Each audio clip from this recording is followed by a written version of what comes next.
Hey, do you know what is carbon net zero? है क्या? Carbon what? Basically, all of this is just a plan to make us think we can solve the climate crisis, even though we actually can't. But it's giving us supposedly achievable targets, but it's not. The world's burning. The world's burning.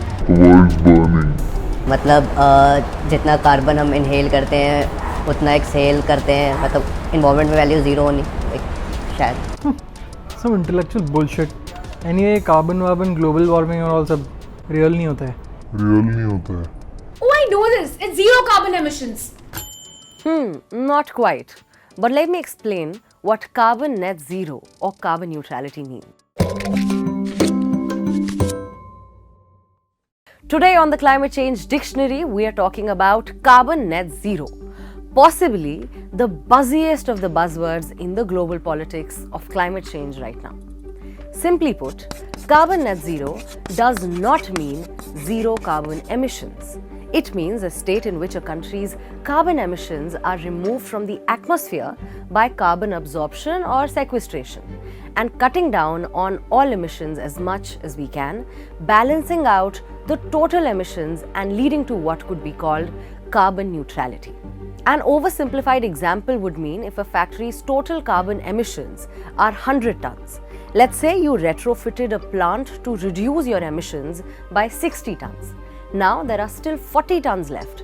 To sequester that, you can either create natural carbon sinks like plantations or use carbon capture technologies to absorb the rest of the 40 tons of CO2 from the atmosphere.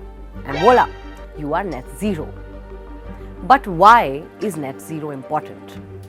The Intergovernmental Panel for Climate Change report, which is basically the most important scientific report on climate change to come out in recent times, told us that all countries need to achieve net zero by 2050 to keep the global temperature rise under 1.5 degrees Celsius.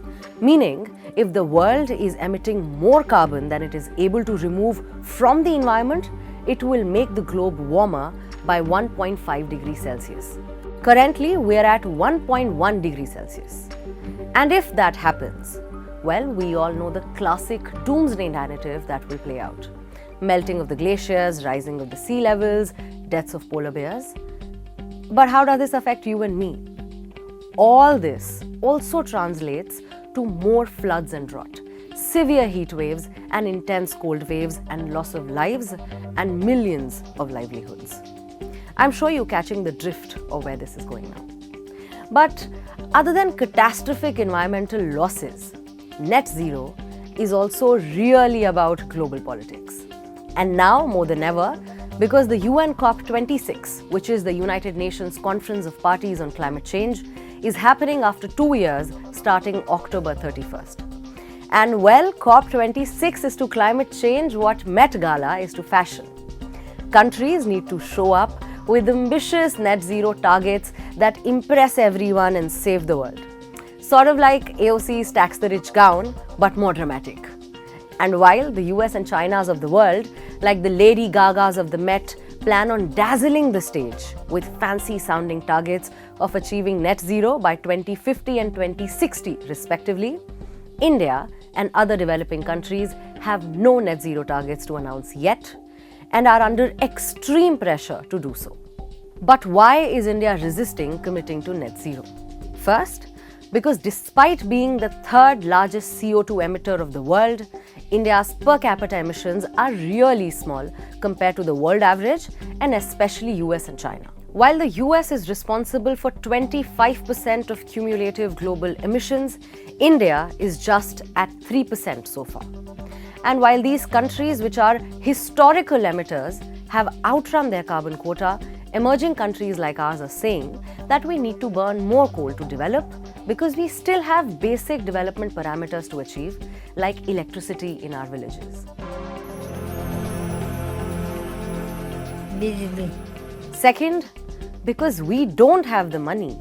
Sequestering and reducing carbon emissions is a money and technology heavy task, which, for poverty and hunger-struck countries like ours, is not really that high on the list of priorities. So while the United States and the United Kingdom and a whole bevy of first world countries are taking a moral high ground, the truth is, when they were polluting, they did it with zero checks and balances, and handed over an already effed up environment to younger nations like India, and are now peddling a narrative that seems to put the entire onus of saving the world on emerging countries, failing which they are being made to look like the real villains of climate change. And along with all of this, the developed world has often made promises saying they will contribute to the funds needed to achieve net zero targets. But these promises have always been far and few in between. Billions of dollars from these promised funds are long overdue and are failing to inspire much confidence among developing countries. Also, the cost of abating carbon will not be the same for all countries. Higher emitters like the US or UK might spend much less because of more efficient economies than countries with less emissions like ours. Add to that the expectation on all countries to achieve net zero around the same time, irrespective of when they started polluting, is unfair. Taxing those who started late, like India, and still leaving historical emitters like the US with a few more decades to pollute is just plain wrong.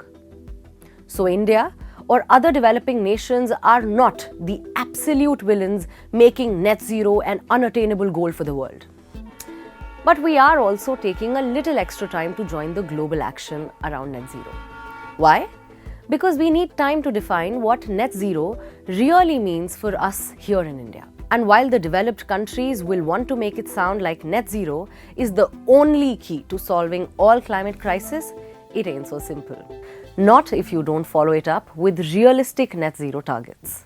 We are truthful, unafraid, and independent because of you. Now you can help our reporting from the ground. Go to thequint.com, click Become a Member tab, choose a plan, and pay. Because the truth is worth it.